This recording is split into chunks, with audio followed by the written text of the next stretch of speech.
మిత్రులందరికీ నమస్కారం. ఈరోజు Telangana United medical and health employees union రాష్ట్ర కమిటీ ఆధ్వర్యంలో మరి కమిషనర్ గారికి ఒక రిప్రజెంటేషన్ ఇవ్వడం జరిగింది. ఆ రిప్రజెంటేషన్లో ఒక 7-8 సమస్యలు ప్రధానంగా వివరించడం కూడా జరిగింది. అలాగే జూలై 9వ తేదీ నాడు అఖిల భారత స్థాయిలో ఒక సార్వత్రిక సమ్మె ఉంది. ఆ సమ్మె నోటీసును కూడా ఇక్కడ పేసీలో ఇన్వార్డులు ఇచ్చి స్టాంప్ వేసుకోవడం కూడా జరిగింది. ముఖ్యంగా కమిషనర్ మేడంని కలిసినప్పుడు ప్రధాన సమస్యలు ఏమిటంటే మొత్తం రాష్ట్ర వ్యాప్తంగా నేషనల్ హెల్త్ మిషన్ పరిధిలో పనిచేసేటువంటి ఉద్యోగస్తులకు అందరూ కూడా పెండింగ్ సాలరీస్ ఉన్నాయి. ముఖ్యంగా సెకండ్ ఏఎన్ఎంలకు, అలాగే హెచ్ఆర్డీ ఏఎన్ఎంలకు, 104 ఏఎన్ఎంస్కు, అలాగే ఈసీ ఏఎన్ఎంలకు, అర్బన్ హెల్త్ సెంటర్ ఏఎన్ఎంలకు చాలా వేధింపులు ఉన్నాయి, పనిభారం ఉంది, అనేక రకాల ఒత్తిడి, హరాస్మెంట్, ఆన్లైన్ మీటింగ్స్, రకరకాల ఇబ్బందులు పెడుతున్నారు డిఎంఎండ్హెచ్ఓలు. దాని మీద కూడా వివరించడం కూడా జరిగింది. అలాగే బకాయి జీతాలు వెంటనే చెల్లించాలని చెప్పేసి కూడా కోరుకోవడం జరిగింది. వాటితో పాటు 104 సేవల్లో పనిచేస్తున్న ఎంప్లాయీస్కు వాళ్ళందరినీ కూడా డిఎంఈ పదవిలోకి మారుస్తామని చెప్పేసి గత 6 మాసాలుగా ఆఫీసు చుట్టూ తిప్పుతున్నారు తప్ప వాళ్ళ సమస్య పరిష్కారం కాలేదు.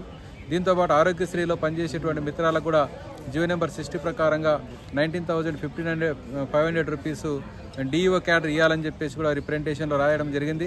అలాగే స్టేట్ వ్యాప్తంగా, రాష్ట్ర వ్యాప్తంగా government general hospitals, area hospitals, district హాస్పిటల్లో పనిచేస్తున్న మెడికల్ కాలేజీల్లో పనిచేస్తున్న అవుట్ సోర్సింగ్ కాంట్రాక్ట్ ఎంప్లాయీస్కి అందరికీ గత 3-4 మాసాలుగా జీతాలు లేని పరిస్థితి ఉంది, కంటిన్యూషన్ లేని పరిస్థితి ఉంది.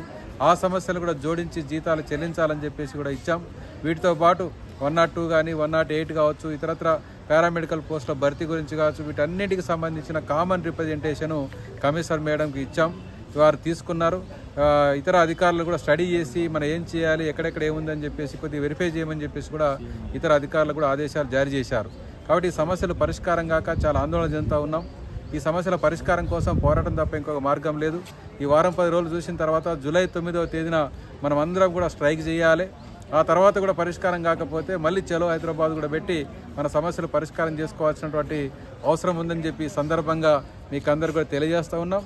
ఈరోజు జరిగినటువంటి ఈ కార్యక్రమంలో మరి రాష్ట్ర అధ్యక్షుడు ఎండి పశువర్ధన్, జనరల్ సెక్రటరీ యాదవ్ నాయక్ గారు, అట్లాగే మన ఉమెన్ వింగ్ లీడర్స్ కావచ్చు, మన ఆఫీస్ బేరర్స్, స్టేట్ కమిటీ లీడర్లు అందరూ కూడా పెద్ద సంఖ్యలో పాల్గొన్నారు. దయచేసి మీరందరూ జూలై 9వ తేదీన దేశవ్యాప్త సమ్మెలో భాగంగా రాష్ట్రంలోని అన్ని హాస్పిటల్స్లో, అన్ని పిఎస్సీల్లో ఏఎన్ఎం క్యాడర్ నుంచి సిహెచ్ఓ క్యాడర్ వరకు అందరూ కూడా నిరసన కార్యక్రమాలు చేసి ఆ సమ్మెలో పాల్గొని మన డిమాండ్ల సాధన కోసం మీరందరూ కృషి చేయాలని చెప్పి సందర్భంగా మీకు తెలియజేస్తున్నాం.